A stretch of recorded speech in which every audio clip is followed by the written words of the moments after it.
The purpose of this video is to educate healthcare professionals and consumers about hearing aid use, care, and maintenance. The right hearing aid should be marked with red and the left hearing aid with blue. Right and left markings may be found on the hearing aid, tubing, inside the battery door, or on the ear mold. For a behind-the-ear hearing aid, the ear mold should be periodically washed with mild soap and water. Before doing so, detach the ear mold from the hearing aid. Dry the ear mold thoroughly, and if there is any water in the tubing, blow into the tube. Remember, the processor should only be wiped down with a dry, soft cloth. If the hearing aid receiver is contained within the ear mold, do not wash. This will ruin the electronics. For other styles of hearing aids without ear molds, do not use any soap or water to clean, only a soft, dry cloth. The tubing on behind-the-ear hearing aids needs to be replaced every 6 months. If you notice that the tubing is getting hard or cracking, bring it in to the audiologist. The hearing aid itself should not get wet. Make sure that you or the patient removes the hearing aid before bathing, showering, or swimming. Hairspray, gels, and cream should be applied before putting on the hearing aid. If these elements come in contact with the hearing aid, they can plug one of the ports, causing the hearing aid to malfunction. If the hearing aid does happen to get wet, place in the provided dry aid kit. Directions on how to use the kit should come on or within the package. The dry aid containers will help absorb moisture from the hearing aid when it is not in use. These can be especially useful in humid environments. Never place the hearing aid in the microwave or oven to remove moisture. Do not place the hearing aid on a heat source, such as a radiator, hairdryer, or leave in the sun. Also, please be careful not to drop the hearing aid. Pieces inside can be displaced and malfunction after being dropped. Store the hearing aid in a container away from pets and children.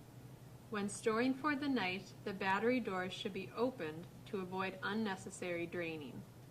It is helpful to have a designated safe spot for the hearing aid container to avoid losing the aids. The wax guard can look different on the various types of hearing aids, but is generally white and located on the part of the hearing aid that is inserted into the ear canal. If the wax guard is full, it can be changed using the tool provided.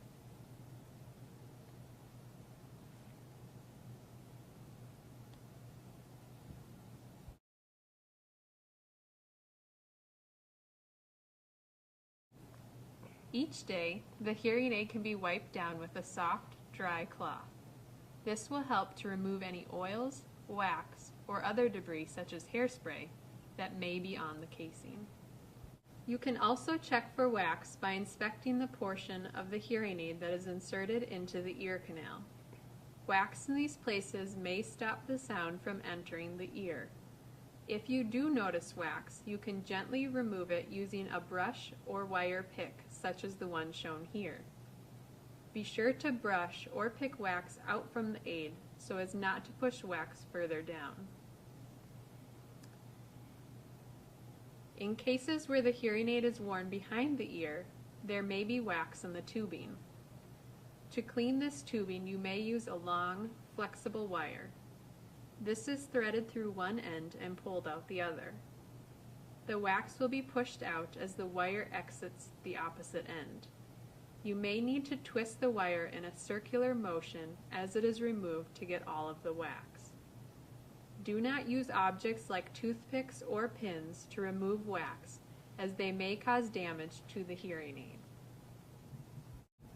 Each night, the hearing aid should be removed from the ears and the battery doors opened to turn the devices off.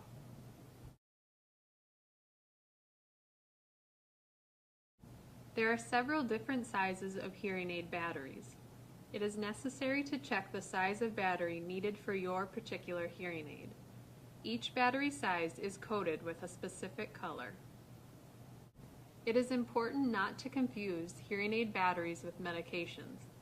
Hearing aid batteries are small and can easily be mistaken for pills. Because hearing aid batteries are toxic, they should not be ingested or thrown away in the garbage. If a hearing aid battery is ingested, immediately notify your doctor and call poison control. Hearing aids currently use zinc air batteries. Once exposed to air, this type of battery starts generating power, so it is important to avoid removing their sticker tabs until you are ready to use them. Store hearing aid batteries at room temperature. Warm or cold temperatures may cause the sticker piece on the battery to dissolve and detach, causing the battery to activate. On average, batteries last anywhere from 4 to 14 days, depending on their size. Smaller batteries do not last as long as bigger batteries, and so will need to be changed more often. After you remove the sticker tab from the top of the battery, it is a good idea to stick it on your calendar to remind yourself when you last changed your batteries. Some hearing aids have a feature to alert the hearing aid wearer when their batteries need to be replaced. If there is concern about hearing aid batteries going dead unexpectedly, it may be helpful to change the batteries once a week on a specific day. To insert the battery correctly, be sure to place the battery in the hearing aid flat side up. If you insert the battery upside down, the battery door will not close. Changing the battery can be difficult in smaller hearing aids. Individuals with dexterity problems are likely to experience trouble when trying to remove a dead battery. Small tools, such as this magnet, can be used to help remove batteries. When purchasing hearing aid batteries, be sure to pay attention to their expiration dates. Avoid buying batteries that are nearing expiration. Zinc air batteries stored at room temperature with tabs intact generally have a shelf life of about 3 years.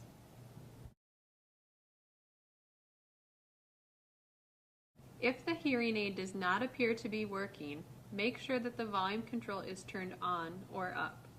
Not all hearing aids will have a volume control. In some cases, a separate remote control may be required to make adjustments.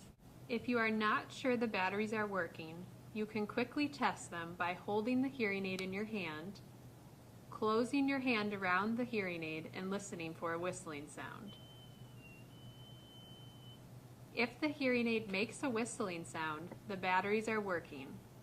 If you are still unsure, change the battery. When you are changing the battery, check and make sure that the contacts that touch the battery are not corroded, rusty, or discolored. If they are, the hearing aid will need to be taken back to the audiologist. If the batteries appear to be working, but the hearing aid user is still having trouble, check the part of the aid that inserts into the ear. If there is a lot of wax buildup, this can block sound.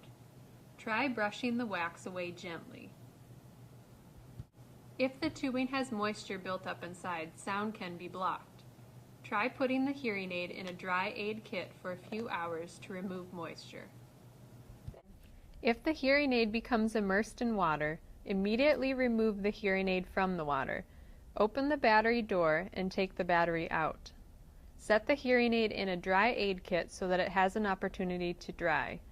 If that does not work, the hearing aid may need to be taken back to the audiologist. If there are no apparent signs of malfunction and the hearing aid user is still struggling, their hearing may have changed and the hearing aid may need to be reprogrammed to better fit their loss. It is recommended that individuals have their hearing checked annually.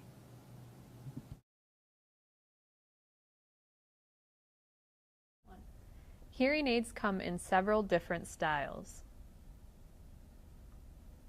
If you are having difficulties getting the hearing aid to fit in the ear properly, pull the ear up and back to allow for a better fit with the mold.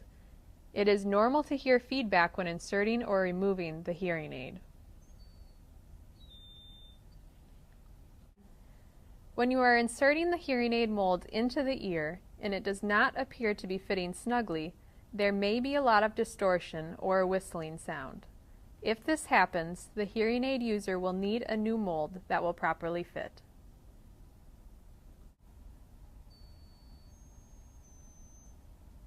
If the hearing aid is making a whistling sound and the mold is fitting snugly, try covering the end of the mold while covering up the microphone. If the whistling sound does not stop, there is an internal problem and the hearing aid will need to be taken back to the audiologist for repair.